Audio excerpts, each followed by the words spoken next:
નમસ્કાર વિદ્યાર્થી મિત્રો, YouTube ચેનલમાં તમામ વિદ્યાર્થીઓનું સ્વાગત છે. જો અમારી ચેનલમાં તમે નવા હો તો નીચે આપેલ સબસ્ક્રાઇબ બટન દબાવી બાજુમાં આપેલ બેલ આઇકન અવશ્ય દબાવો તથા અમારા વિડિયોને લાઈક અને શેર અવશ્ય. આજે આપણે અજ્ઞાત કોમર્સની અંદર પાઠ 5 પાંચમો ભાગ જોઈએ છે. પાંચમો દિવસ જેમાં આપણે પહેલું ચેપ્ટર નામના મૂળતત્વમાં આપણે જોતા હતા કે હિસાબની પદ્ધતિ અને તેના પારિભાષિક શબ્દ. પારિભાષિક શબ્દની અંદર આપણે વિશેષ જેટલા શબ્દ જોયા.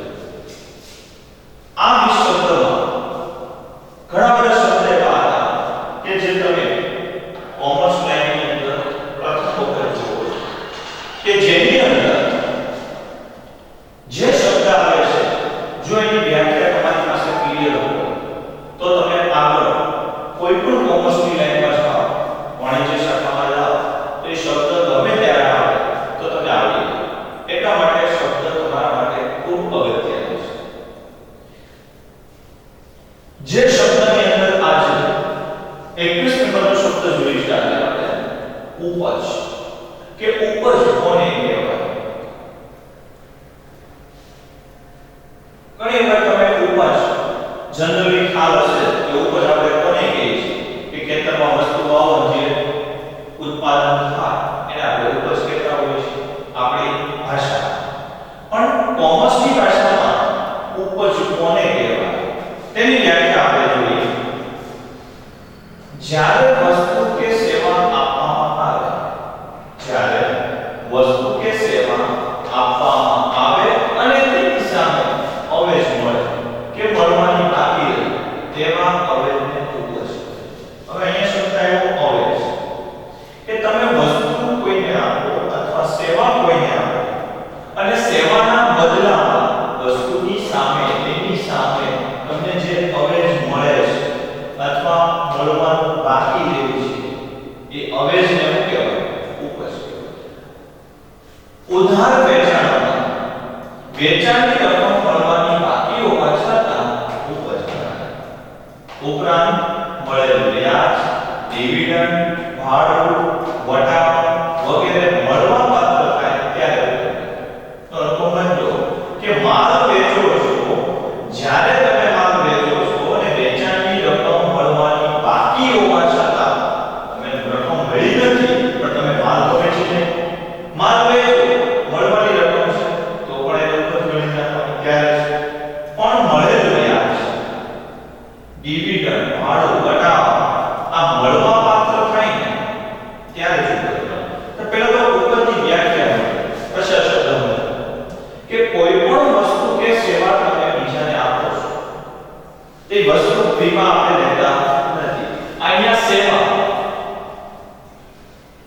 સેવા કયો લેવાનો આવશે કે આપણને સેવા એટલે કે કોઈ રકમ મળતી નથી અને છતાં તમે કામ કરો. દાખલા તરીકે મંદિરની અંદર તમે પૂજા પાઠ કરો, ઘરે માતા પિતાના બાળકને પોતાનું જે કઈ હોમવર્ક બાળકને મળે છે એ કરાવે તો માતા પિતાને કઈ રૂપિયા મળતા નથી, હવે મળતો નથી. એ સિવાય આપણે સેવા મળે પણ એ તો સેવા છે કે પ્રેમ લાગણીમાં આવીને તમે કાર્ય કરો છો. પણ અહીંયા સેવા ક્યાં અર્થમાં લેવાની છે કે તમે કોઈ શારીરિક શ્રમ કરીને, માનસિક શ્રમ કરીને બીજાનું કંઈક કાર્ય કરો અને બદલામાં તમને રોકડ મળે અથવા મળવા પાત્ર બાકી હોય તો એને સેવા કહેવાય. કારણ કે તમને રોકડના બદલામાં તમારે કામ કરવાનું છે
આપણે કહેશું ઉપજ, આપણી ઉપજ.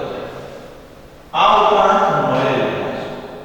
કોઈ પણ જગ્યાએ તમે રોકાણ કર્યું તો રોકાણનું વ્યાજ મળવા પાત્ર, પણ તમે રૂપિયા રોકો છો તરત વ્યાજ મળતું નથી.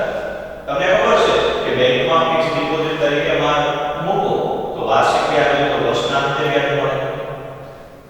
બચત ખાતું ચાલુ ખાતું વ્યાજ તો શું મળે? બચત ખાતું રિકરિંગ ખાતું છે ત્રિમાસિક વ્યાજ મળતું તો 3 મહિનાને અંતે વ્યાજ મળે છે. એટલે કે જ્યારે વ્યાજ મળવા પાત્ર થાય ને ત્યારે એને ઉપજ કહેવાય. ઈ પહેલા ઉપજ કહેવાતી નથી. એટલે મળેલ વ્યાજ છે, મળેલ ડિવિડન્ડ છે, મળેલ ભાડું છે, મળેલ વળતર, આ બધું જ્યારે મળવા પાત્ર થાય ને ત્યારે એને આપણે ઉપજ કહીશું. ત્યારબાદ બીજો શબ્દ છે ખર્ચા. કે ખર્ચા કોને કહેવાય? તમને જનરલી ખબર જ છે કે તમે અભ્યાસ કરો છો, ચોપડા લીધા એ ખર્ચ કર્યો, બોલ પેન લીધી, પેન્સિલ લીધી, ખર્ચ કર્યો, કેલ્ક્યુલેટરની ખરીદી કરી, ખર્ચ કર્યો, યુનિફોર્મ, બેગ, દફતરનો ખર્ચ, આ બધા ખર્ચ. આપણે ધંધાની દ્રષ્ટિએ વિચારો કે ખર્ચા કોને કહેવાય? તો ખર્ચામાં ધંધા દ્વારા કરવામાં આવેલા વ્યવહારને પરિણામે નાણાં ચૂકવવામાં આવે તેને ખર્ચ. તમે જે ધંધાની અંદર ધંધા દ્વારા કરવામાં આવેલા વ્યવહારને પરિણામે તમે કોઈ પણ જાતનો વ્યવહાર કરો છો અને વ્યવહારને પરિણામે તમે નાણાં ચૂકવો છો અને જે નાણાં ચૂકવવામાં આવે એને કહેશું આપણે ખર્ચ. દાખલા તરીકે ચૂકવેલ પગાર, યંત્રની ખરીદી વગેરે. ખર્ચની ચૂકવેલ પગાર કે કર્મચારી આપણે કામ કરે છે તેઓ માનસિક શ્રમ, શારીરિક શ્રમના બદલામાં તમારે એને વેતન પગાર ચૂકવવો પડે છે. તો એ પગાર છે એનો કહેવાય ખર્ચ. કારણ કે તમે ધંધા દ્વારા કરેલ વ્યવહાર, અહીંયા વ્યવહાર કર્યો, કયો વ્યવહાર? માનો કે આપણે અહીંયા હતો હિસાબની, તમારા હિસાબો લખે છે, બધામાં તમારે પગાર દેવાનો છે. તમારે ત્યાં આવતો મજૂર તમારે ત્યાં શારીરિક શ્રમ કરે છે, માલ સામાનની હેરફેર કરે છે, તો બધામાં તમારે મજૂરી ચૂકવવી પડશે. તો એ મજૂરી છે જે આપણે શું કહેશું? ખર્ચ. એટલે ધંધા દ્વારા કરવામાં આવેલ વ્યવહારને પરિણામે જે કાંઈ તમે નાણાં ચૂકવો છો એ ચૂકવેલ રકમને આપણે શું કહેશું? ખર્ચા. ત્યારબાદ છે ખર્ચના બે પ્રકાર છે, મહેસૂલી ખર્ચ અને મૂડી ખર્ચ. શબ્દ ઉપરથી તમને ખબર પડી જશે કારણ કે તમે અગાઉના ધોરણમાં આ શબ્દ શીખી ગયા, મહેસૂલી અને મૂડી. મહેસૂલી કોને કહેવાય? એટલે શબ્દનો મહેસૂલ એટલે વારંવાર કરવાનો અને મૂડી એટલે ક્યારેક કરવાનો. તો મહેસૂલી ખર્ચાની વ્યાખ્યા તમને ખબર જ છે કે વ્યવહારને પરિણામે જે કંઈ તમે નાણાં ચૂકવો છો એને આપણે કહીએ ખર્ચ. તો મહેસૂલી એટલે જે વર્ષ દરમિયાન નિયમિત અને વારંવાર ચૂકવાય તેને મહેસૂલી ખર્ચ. તો આ શબ્દ મહત્વનો છે. વર્ષ દરમિયાન નિયમિત અને વારંવાર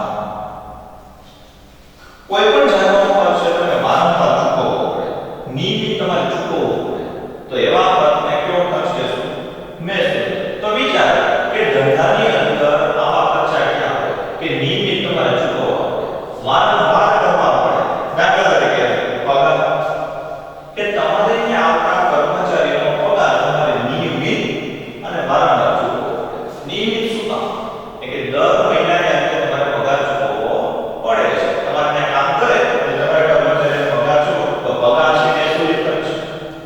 જાહેરાત ખર્ચ હોય, તમે જાહેરાત આપતા હો વારંવાર તો એ જાહેરાતનો ખર્ચ પણ મહેસૂલી ખર્ચ.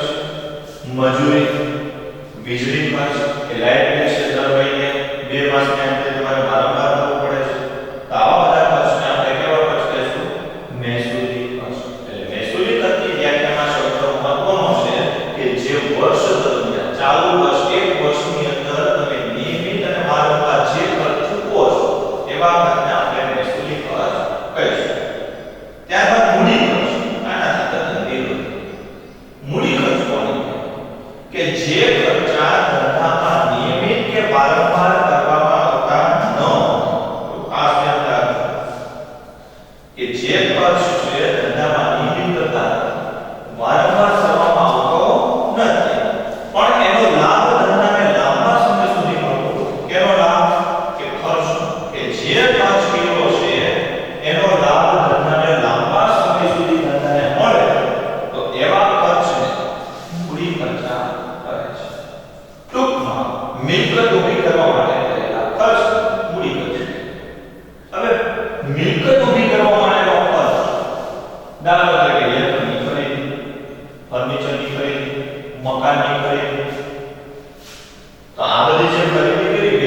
ઊભી કરવામાં મિલકત વસાવવાનો ખર્ચ તો એને કેવો ખર્ચ કહેશું?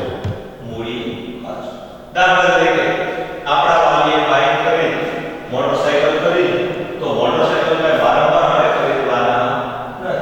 પણ મોટરસાઇકલનો ઉપયોગ તમે લાંબા સમય સુધી કરવાના છો તો એની પાછળ કરેલ ખર્ચ કેવો ખર્ચ કહેશું? મૂડી ખર્ચ. ત્યારબાદ ખર્ચ, જો આ શબ્દ તો ખર્ચા, ખર્ચા કોને કહેવાય?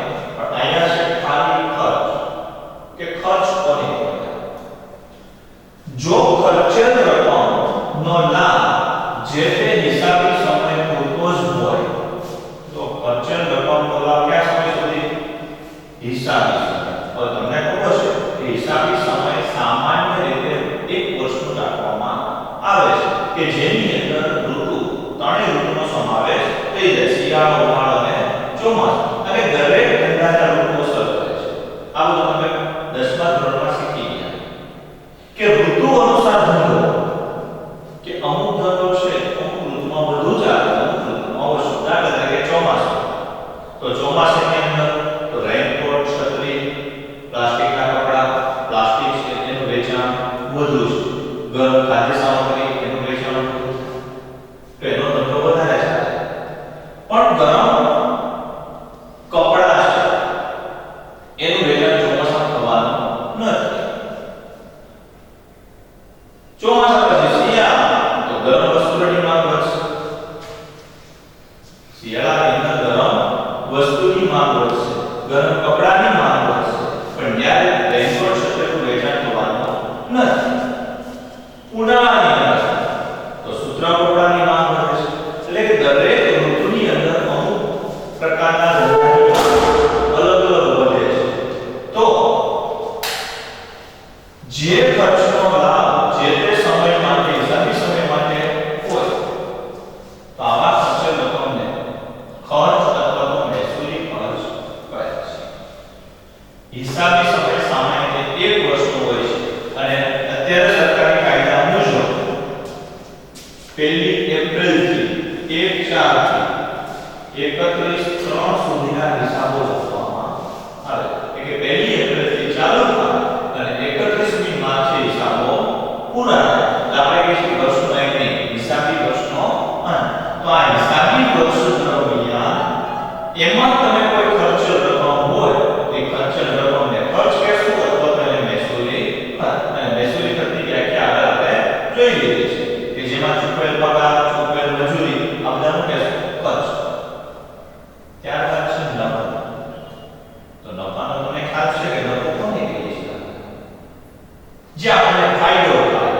તમે કંઈક કામ કરો અને એમાંથી અધિક ફાયદો થયો, વધારે ફાયદો થાય એને આપણે નફો કહીએ છીએ. પણ આપણે ધંધાની પરિભાષામાં વિચારો તો ધંધાની પરિભાષાની અંદર વ્યાખ્યામાં કે ધંધાની નિયમિત આવકનો જાવક પરનો વધારો એટલે ધંધાનો નફો. ધંધાની નિયમિત આવકનો જાવક કરતા વધારો એટલે ધંધાનો નફો. જે મહેસૂલી નફો કહેવાય. તો નફાને પણ બે પ્રકાર કહેવાય, એક મહેસૂલી નફો અને મૂડી નફો. તો મહેસૂલી મૂડીની વ્યાખ્યા રાખો એટલે તમે આવકને લગાડી દો, ખર્ચમાં લગાડી દો, બંને બરાબર પડે. તો તમે લાગુ પડે કે મહેસૂલ એટલે વારંવાર કરવામાં આવે અને મૂડી એટલે ક્યારે. એટલે બંનેની વ્યાખ્યા તો મેં કીધી, પણ પહેલા નફોની વ્યાખ્યા તમારી અંદર ક્લિયર હોવી જોઈએ કે નફો કોને કહેવાય?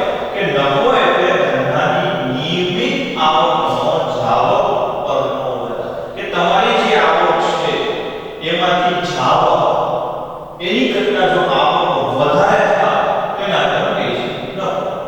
દાખલા તરીકે ધંધાની અંદર વર્ષ દરમિયાન 5 લાખની આવક થાય, એમાંથી માનો કે વર્ષ દરમિયાન 4 લાખની જાવક થાય. તો જે તફાવત આવ્યો એને આપણે કહીશું નફો.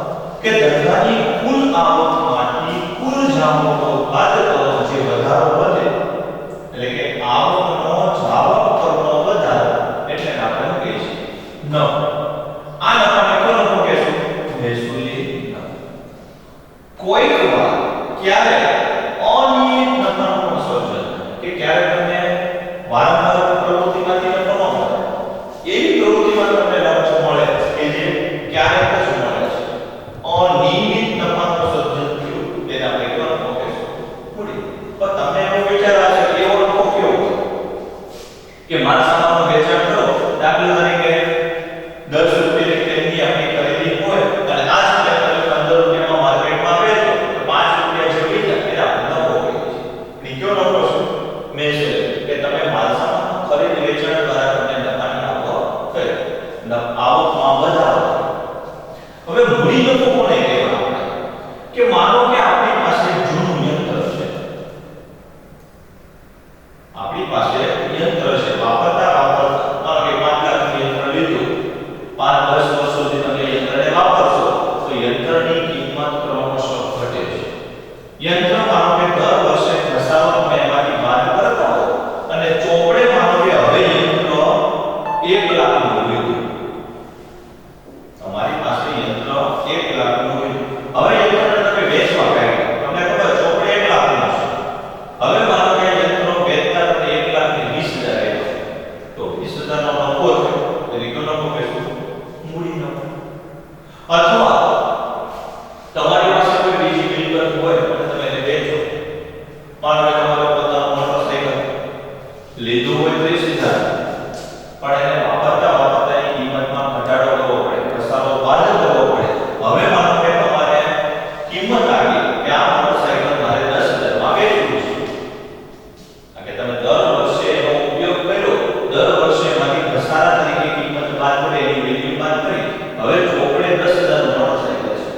હવે આ મોટરસાઇકલ તમે કોઈને વેચો, તમારી ગણતરી 10,000 કે 10,000 આવે એટલે આપણને કઈ નુકસાન થતું નથી. ઘણાને વિચાર આવે કે લીધું તો 30 માં 10 માં વેચો તો 20 નુકસાન, પણ એ ખરેખર 30,000 નુકસાન નથી, કારણ કે તમે એને વાપરો છો અને જે તમે વાપરો છો એની કિંમત ઘસારા તરીકે કરવી પડે છે, બાદ કરવી પડે છે.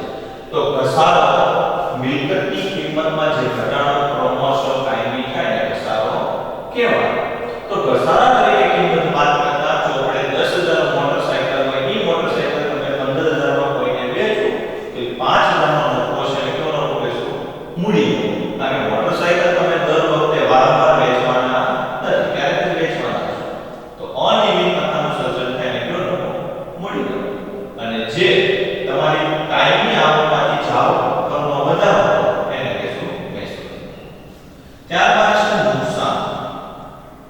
નફાની વ્યાખ્યા આવડે એટલે નુકસાનની વ્યાખ્યા તમને આવડે, આનાથી વિરોધી ગણના કે અહીંયા આવકનો જાવ કરનો વધારો, અહીંયા જાવકનો આવક કરનો વધારો, કે તમારી આવક કરતા જાવક વધી જાય, આપણું કહેવાય નુકસાન.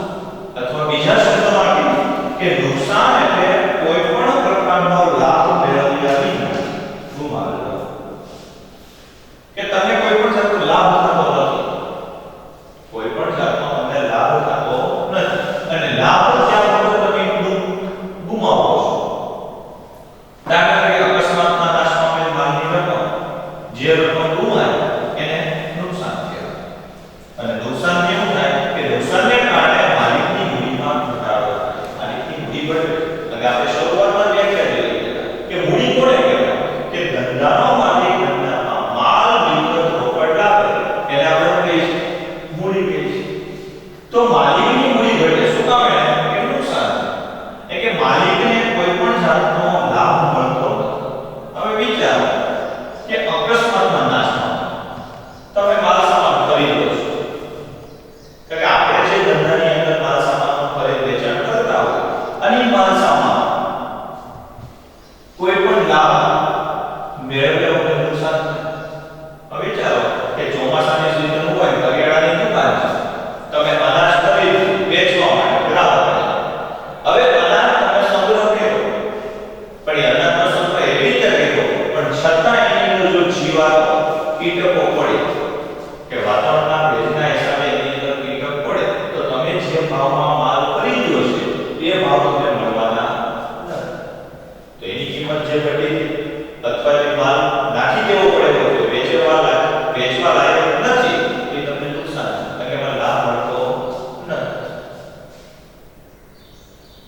રકમ તમે ગુમાવો છો એને કહેશું નુકસાન. અને નુકસાનથી માલિકની પૂરીમાં થઈ જાય છે, બટ એનાથી તમને કોઈ ફાયદો થતો નથી. ત્યારબાદ વ્યાખ્યા છે માલ, કે માલ કોને કહેવાય? વેપારી જે ચીજ વસ્તુનો ધંધો કરે તે વસ્તુને માલ. પહેલા તો માલની વ્યાખ્યા તમારી એકદમ ક્લિયર હોવી જોઈએ કે માલ શબ્દ કોને કહેવાય? કે વેપારી જે ચીજ વસ્તુનું વેપાર કરે છે, ધંધો કરે છે, એ વસ્તુને આપણે કહીએ છીએ માલ. એ વસ્તુને એટલે કે જે ચીજ વસ્તુ ખરીદે અને એ ખરીદીનો હેતુ એને ઉદ્દેશ વેચવાનો, તો તે વસ્તુને માલ. દાખલા તરીકે કાપડનો વેપાર, કાપડના વેપાર માટે કાપડ ગણાય, માલ ગણાય. કારણ કે જે ચીજ વસ્તુ ધંધો કરવો, આપણે કાપડનો વેપારી છે, કાપડનો વેપારી ધંધો કરે, એ કાપડ ખરીદે, કાપડ વેચે, મોટા જથ્થામાં માલ લઈ આવશે અને માલ વેચે છે, તો કાપડના વેપારી માટે કાપડ માલ કહેવાય, ગુડ્સ કહેવાય. કરિયાણા વેપારી માટે અનાજ છે, એના માટે માલ કહેવાય. ફર્નિચરનો વેપારી છે, તેના માટે ટેબલ, ખુરશી, કબાટ, ટીપોય, આ બધું એના માટે માલ કહેવાય. એટલે કે જે વેપારી જે ચીજ વસ્તુનો ધંધો કરે છે, એ વસ્તુ ખરીદવાનો હેતુ વેચાણ માટે નથી, કે એને રાખવાનું નથી, નકારી વેચી નાખી છે, તો એવી વસ્તુને આપણે કહેશું માલ કહેશું. એટલે ઉદાહરણ તમને લખી દીધું છે કે કાપડના વેપારી માટે કાપડ માલ છે. આ સિવાય તમે ઘણા બધા ધંધાઓ વિચારી કે ફર્નિચરના વેપારી માટે ફર્નિચર માલ છે, કરિયાણાના વેપારી માટે અનાજ એ માલ છે. કોમ્પ્યુટરનો વેપારી કે કોમ્પ્યુટર વેચતો હોય, હાર્ડવેર સોફ્ટવેર, તો એનો વેપારી માટે કોમ્પ્યુટર છે, હાર્ડ ડિસ્ક, સીપીયુ, મોનિટર, પછી એની અંદર આપણી બેટરી બેકઅપ, સ્પીકર, આ બધા એના માટે માલ ગણાય. એટલે જે ધંધો કરે છે એ ધંધાની અંદર અને જે વસ્તુની લેવડ દેવડ કરો એ વસ્તુને શું કહેશું? માલ. ત્યારબાદ શબ્દ છે ખરીદી. તમને અંદાજ આવી જાય ખરીદી કોને કહેવાય? કે પેઢી ધંધાનો માલ રોકડેથી, ચેકથી કે ઉધાર અંશમાં શાક પર મેળવે તેને માલની ખરીદી કહેવાય. વેપારી જ્યારે ધંધામાં માલ ખરીદે ત્યારે ખરીદ ખાતે ઉધારાય. ખરીદી કોને કહેવાય? કે તમે જે વસ્તુની લેવડ દેવડ કરો છો એ તમે કોઈ વેપારી પાસેથી મેળવો. ધંધાનો માલ રોકડેથી તમે મેળવો, ચેકથી મેળવો કે ઉધાર. ઉધાર એટલે શાક શબ્દ છે. એ ઉધાર કોને કહેવાય? કે તમારે થોડા દિવસ સુધી રૂપિયા તો ચૂકવવાના છે, તો રોકડેથી, ચેકથી કે ઉધાર તમે જે કાંઈ માલ મેળવો છો એને કહેવાય માલની ખરીદી. અને તમે જ્યારે માલ ખરીદો છો તો નામાનો નિયમ છે માલની લખો કે ધંધામાં માલ આવે તો ઉધાર. એટલે કે ધંધામાં માલ ખરીદો છો તો કોના ખાતે ઉધાર લેવાનો? ખરીદી ખાતે ઉધાર આવે. ખરીદી ઉધાર કરો એટલે કે ધંધામાં માલ તમે ખરીદો. પછી શબ્દ આવ્યો વેચાણ. પછીનો શબ્દ કયો? વેચાણ.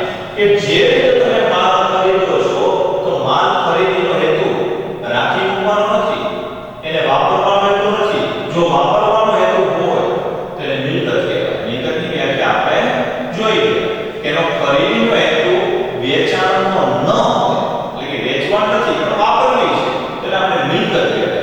અહીંયા હેતુ કયો છે? એક માલને તમારે વેચવાનો છે. એટલે કે ધંધાનો માલ રોકડેથી, ચેકથી તમે ઉધાર મેળવો, એ જે માલ મેળવો છો એને આપણે ખરીદી કહીએ છીએ. અને જ્યારે માલ વેપારી ખરીદે ત્યારે કોના ખાતે ઉધાર કરવાનો? ખરીદી ખાતે ઉધાર. ત્યારબાદ વેચાણ.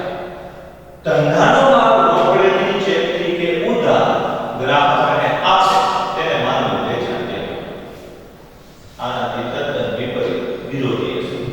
અહીંયા ખરીદો છો, અહીંયા તમારે ગ્રાહકને આપવાની છે. એટલે કે ધંધાનો માલિક છે એ ગ્રાહકને રોકડેથી, ચેકથી કે ઉધાર માલ આપે છે, એને શું કહેવાય? વેચાણ. અને જ્યારે વેપારી ધંધામાંથી ગ્રાહકને માલ વેચે ત્યારે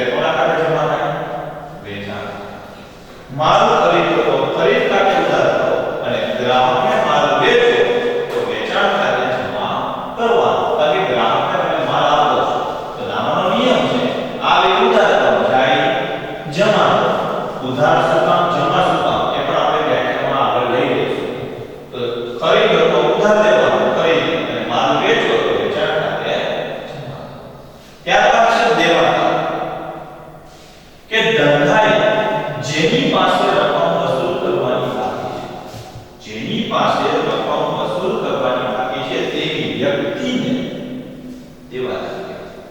એ વ્યક્તિને કેવો કહેશું? દેવાદાર. અને દેવાદારને કેવી વિગત ગણશું? ચાલુ વિગત. કારણ કે આપણું લેણું છે. તો દેવાદારમાં વ્યાખ્યા ખાસ યાદ રાખજો. એક આની અંદર તમને વારંવાર પ્રશ્ન ઉભો થાય છે કે દેવાદાર એટલે લેણું. દેવાદાર એટલે આપણું લેણું, જેની પાસે માંગીએ છીએ, કરદાએ જેની પાસે રકમ વસૂલ કરવાની બાકી છે તેવી તમામ વ્યક્તિને દેવાદાર કહેવાય. તેવી તમામ. દાખલા તરીકે આપણે ઉધારમાં વેચ્યું, તો આપણે ઉધારમાં કોને વેચશું? ગ્રાહક. તો ગ્રાહક પાસે જેટલા રૂપિયા આપણે લેવાના થયા, તો એ ગ્રાહકને, એ વ્યક્તિને આપણે કહેશું દેવાદાર. એ આપણો લેણું છે. આપણે એની પાસે રૂપિયા માંગીએ છીએ અને જેટલા રૂપિયા માંગીએ છીએ એટલા રૂપિયાની દેવાદાર ગણાય છે. અને દેવાદારને કેવી રીતે કહેશું? ચાલુ કહેશું. કારણ કે આપણે એની પાસે ગમે ત્યારે ઉઘરાણી કરીશું, માંગીશું. ત્યારબાદ શબ્દ છે લેણદાર. કે લેણદાર કોને કહેવાય? આનાથી વિરોધી હશે. તો એકબીજાને વિરોધી હોય. અહીંયા તમે વસૂલ કરવાની વાત કરો, અહીંયા તમારે ચૂકવવાની વાત. કે ધંધાએ જેને રકમ ચૂકવવાની બાકી છે એવી વ્યક્તિને લેણદાર કહેવાય. કે ધંધાએ જેને રૂપિયા દેવાના બાકી છે, ચૂકવવાની બાકી, એ વ્યક્તિને આપણે કહેશું લેણદાર. અને લેણદારને કહેશું ચાલુ જવાબદાર. અહીંયા ચાલુ નહીં કીધું, ચાલુ જવાબદારી. જવાબદારી એટલે આપણું દેવું. તમારે એટલા રૂપિયા ચૂકવવાના બાકી. હવે વિચારો કે આપણે રકમ ક્યારે ચૂકવવાની બાકી? તો દાખલા તરીકે આપણે રકમ, માનો કે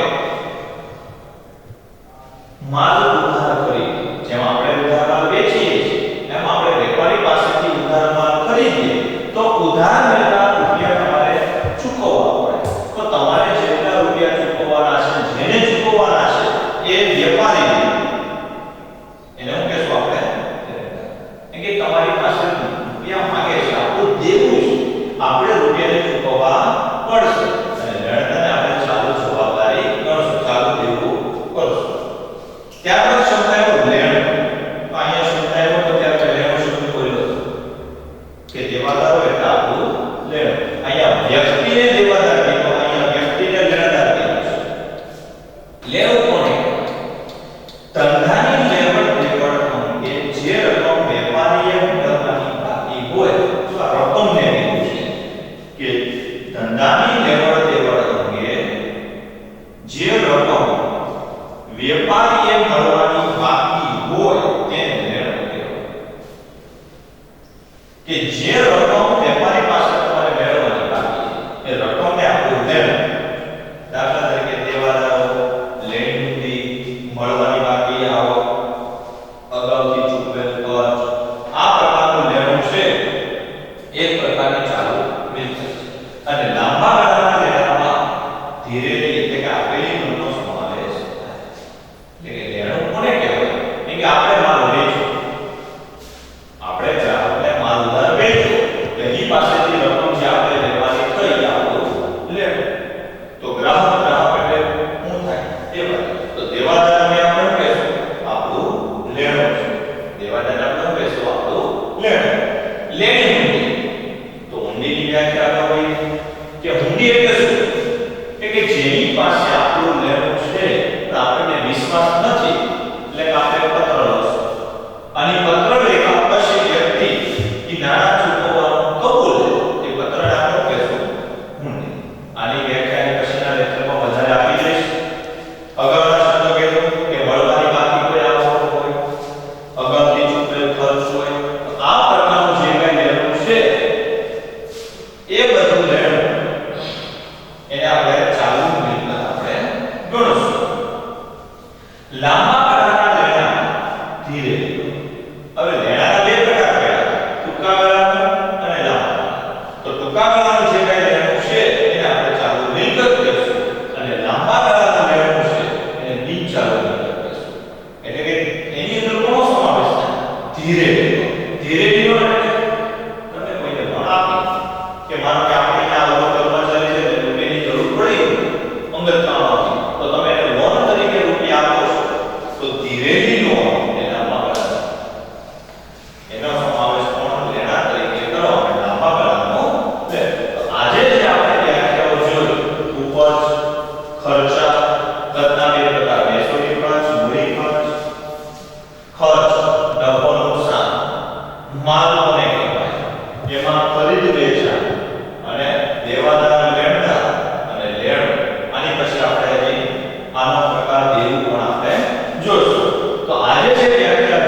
સ્પષ્ટ વ્યવસ્થિત બે વાર લખવા. તો આજે જે આ શબ્દ આપણે લીધા એનું પણ બે વાર લખવા અને વ્યવસ્થિત રીડિંગ